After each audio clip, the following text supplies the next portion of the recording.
Indiana Beach with Berkshire Hathaway Home Services, PenFed Realty. And as we always discuss, I got this job because I live the closest to the station. And we talk about real estate on this show, and we've come up with a ton of topics to talk about. And today we're going to talk with David Leyh a little bit about commercial real estate. So you work for Landmark. Yes, I did.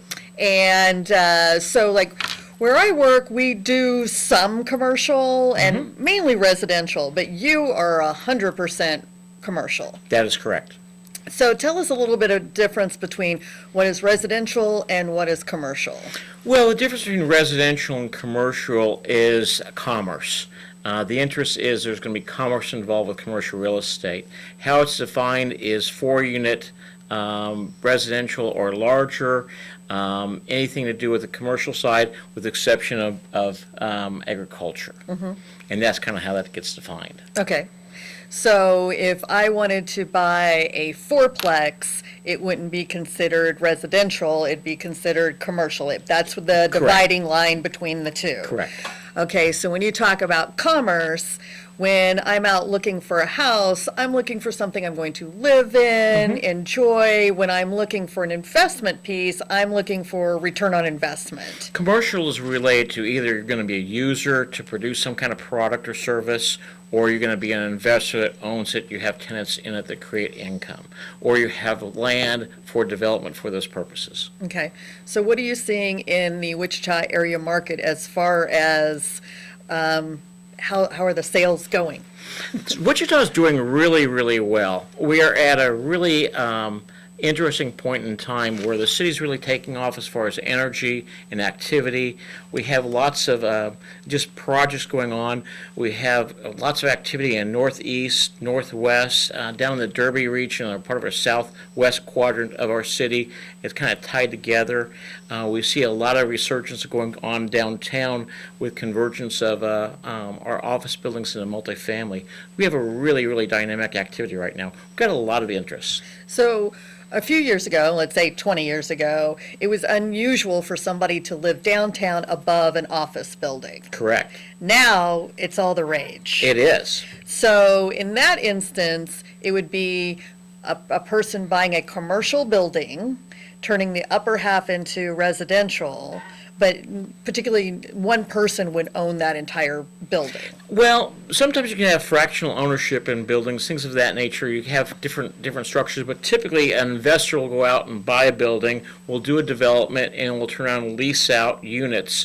We do have some buildings downtown that are condoized, so people can own individual shares of those units as well. But the traditional format right now is rental. Right.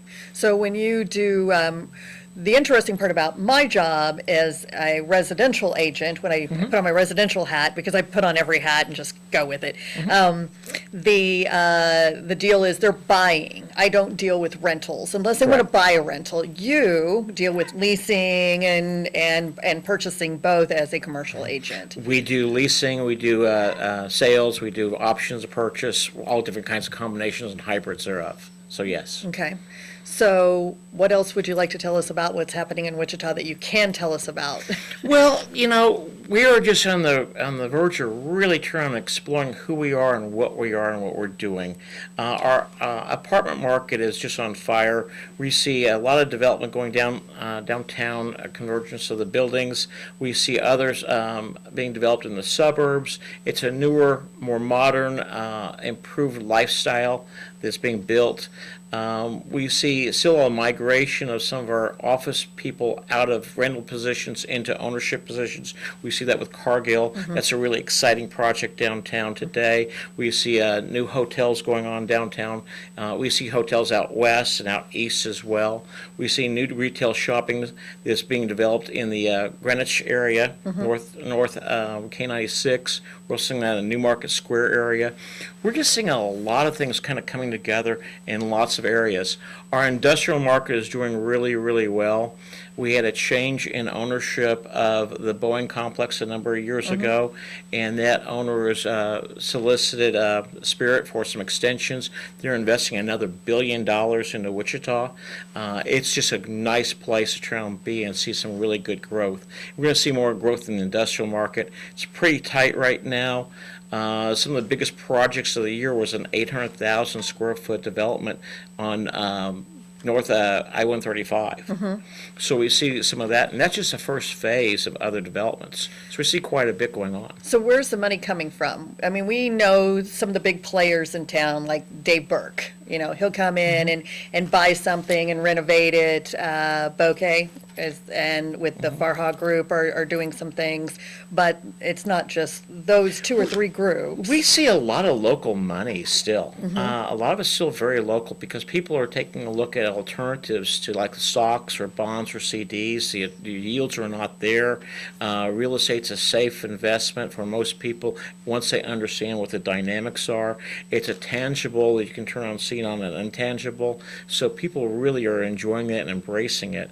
We are seeing an influx of money from out of state coming into various projects as well, and that's kind of a healthy aspect for us. So we have a really good balance of local and national, and we also see people that have not been in real estate in the past get involved with it because it's such a dynamic piece of the marketplace. So what's a regular rate of return that someone would expect? And I know it's different from piece to piece, but what would be a normal rate of return on a project? That's really a loaded question. It really, I really saved it for the is. last one. It's all over the board as far as that goes because there's all different types of facets and faces and reasons a person does a project.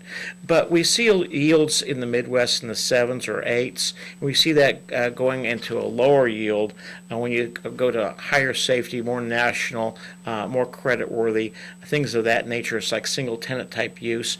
We also see those rates spread and get larger when more things are involved, such as doing a development. Right. So there's quite a range, but I'd say most people are looking in the 7s as far as a yield. When you take a look at that, like a stocks and bonds and CDs, the rate is very, very attractive because in addition to that rate and that yield, there's other benefits that real estate provides as well. Right, resale at some point. Well, resale, you have depreciation, you have appreciation, you have leverage, you have other aspects that turn out and make that valuable. Right.